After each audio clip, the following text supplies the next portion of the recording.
સાયટિકાની સમસ્યા થઈ હોય અને તાત્કાલિક આયુર્વેદ દવા આપણે લઈ તો કેટલો ઝડપથી ફરક પડી જતો હોય છે.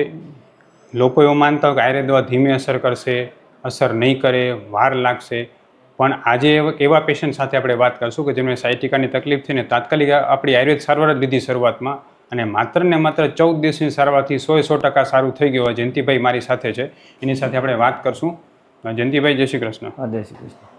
જયંતિભાઈ, શું તકલીફ થઈ હતી તમને કમરમાં? સાયટિકા શું થયું હતું એમાં? હા, બસ અહીંયા દુખતું હતું સાઈડમાં. હા, અને ઓછામાં ઓછું બહીને કર્યું, પછી તમારી દવા લીધી એટલે ફરક ઘણો પડી ગયો. બરાબર. તો કેવો દુખાવો થયો? દુખાવો એટલે ઘણો થતો, સાંજ પડે થતો, દી આખું કાંઈ નો સાંજે બહુ થાય દુખાવો. સમજે? પેલા કોઈ ડોક્ટરને બતાવ્યું હતું? કોઈને નહીં. સૌથી પહેલા આપણે જ બતાવ્યું. આપણે સૌથી પહેલા દેશી દવા લેવાનું કેમ સૂઝ્યું? દેશી દવા ભેગા આયુર્વેદિક જ કરીએ આપણે. હા, સમજ્યા? એમાં રાહત મળશે. તો આપણી હોસ્પિટલની જાણ તમને કઈ રીતે થઈ હતી? આ તો બસ આપણે ટીવી મોબાઈલના હિસાબે જોયું. મોબાઈલના હિસાબે, યુટ્યુબમાં. બરાબર. અને જેમ બધાને સાવ સુધરી જતો એટલું તમને સારો સુધારો આવી ગયો? સારો સુધારો આવી ગયો. બરાબર છે.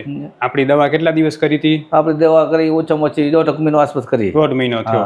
અને 1.5 મહિનામાં અત્યારે 100% 15 દીમાં મારે રેડી થઈ ગયું. 15 દીમાં 100% સુધારો આવી ગયો. બરાબર ને? શું કામ કરો છો તમે? હું ફર્નિચર કામ કરું. ફર્નિચર કામ કરું. વજન ઊંચકવાનું થઈ ગયું હતું? વજન ઊંચકવાનું થઈ ગયું હશે, એના કારણે દુખાવો થઈ ગયો. બરાબર ને?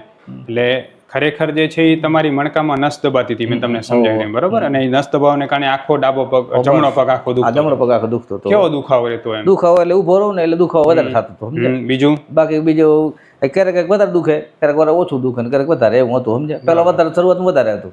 બરાબર. અને કામ કરવામાં તકલીફ પડતી? તકલીફ પડતી હોય. બરાબર. ફર્નિચરનું કામ થઈ ન શકતું? ના, એ નિરાતે કરતો હોય. એટલે 1.5-2 મહિને આલ્યું મારું ફર્નિચર. કોઈ એક કામ. બરાબર છે. અને આપણી પાસે અહીંયા આવ્યા તો પેલા 14 દિવસમાં જ ફરક પડવાનો? 14 દિવસમાં ફરક પડી ગયો. બસ તમને એવું લાગતું હતું કે વિલાયતી દવા જેટલી દેશી દવા જલ્દી અસર કરશે? દેશી આ વિલાયતી આપણે સારી અસર કરી ગઈ એમ ઓના કરતા. હું ડૉક્ટર વિશાલ પંડ્યા, એક MD આયુર્વેદ ડૉક્ટર છું. મેં મારો 10 વર્ષ સુધીનો MD આયુર્વેદનો અભ્યાસ જામનગરની વિશ્વ પ્રસિદ્ધ આયુર્વેદ કોલેજમાંથી કરેલો છે. 2011થી એટલે કે છેલ્લા 13 વર્ષથી હું ગાંધીધામ કચ્છ ખાતે NABH માન્યતા પ્રાપ્ત પંચકર્મા આયુર્વેદ હોસ્પિટલ ચલાવું છું. અમે 2 રીતે સારવાર કરતા હોઈએ છીએ. સૌથી પહેલાં તો કચ્છ કે એની આસપાસના દર્દીઓએ હોસ્પિટલમાં રૂબરૂ બતાવવા માટે આવવું, અને બીજું કચ્છથી દૂર રહેતા દર્દીઓ માટે ઘર બેઠા ઓનલાઈન દવા પણ મંગાવી શકે છે. વધુ માહિતી માટે નીચેના નંબર ઉપર હાય લખીને WhatsApp કરો, એટલે તમને ફીસ કેટલી છે, કોર્સ કેટલો કરવો પડશે વગેરે માહિતી WhatsAppમાં મોકલી આપશું. ઓના કરતાં ઝડપથી અસર કરી.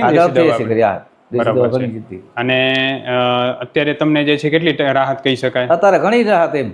બરાબર છે. ઘણી રાહત. આમ તમે એમ લાગે ને કે આમ પેલા 14 દિવસમાં આમ ફાવી ગઈ દવા એમ થયું ને? સાવ લાગુ પડી ગઈ પાછી આરામ. બરાબર છે. હવે એમ કામકાજ કરી શકો છો? કામ કરી શકો અત્યારે વ્યવસ્થિત, કોઈ પ્રોબ્લેમ ના આવે. તો તમારા જેવા સાયટિકાના પેશન્ટ હશે કે જેને શરૂઆતમાં તકલીફ થઈ જતી હોય ને કમર પકડાઈ જતી હોય, આખી નસ દુખતી હોય, તો તમે શું કહેશો? આપણી હોસ્પિટલ ટ્રીટમેન્ટ કેવી લાગી તમને? મેં તો પેલો વાત કરી દીધી છે અને હજી આવશે ખરા એમ તો. બરાબર છે. વાત તો કરી છે. બરાબર. ને રાહત એટલે ઘણી છે, મતીન ગતિ. બરાબર છે. એમ આની માટે કોઈ વિલાયતી દવા પહેલા લીધી જ નહોતી કે? ના, નથી લીધી.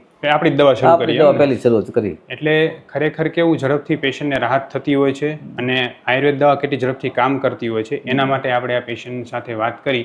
હવે જયંતિભાઈને ખરેખર કમરના મણકામાં નસ દબાઈ ગઈ હતી અને વજન ઊંચકવાને કારણે આ પ્રોબ્લેમ થઈ ગયો હતો. અને આપણી માત્ર ને માત્ર 14 દિવસની ટ્રીટમેન્ટ અને પંચકર્મ સારવારથી તરત ફાયદો થઈ ગયો.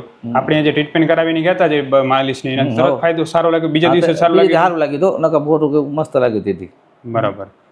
અને તમારો જયંતિભાઈ આ વિડીયો છે એ લોકોને આપણી આયુર્વેદની સારવારમાં વિશ્વાસ બેસે એના માટે આપણે ઇન્સ્ટાગ્રામમાં કે ફેસબુક આરામથી મૂકી શકો? બરાબર ને? ભલે. જય શ્રી કૃષ્ણ જયંતિભાઈ.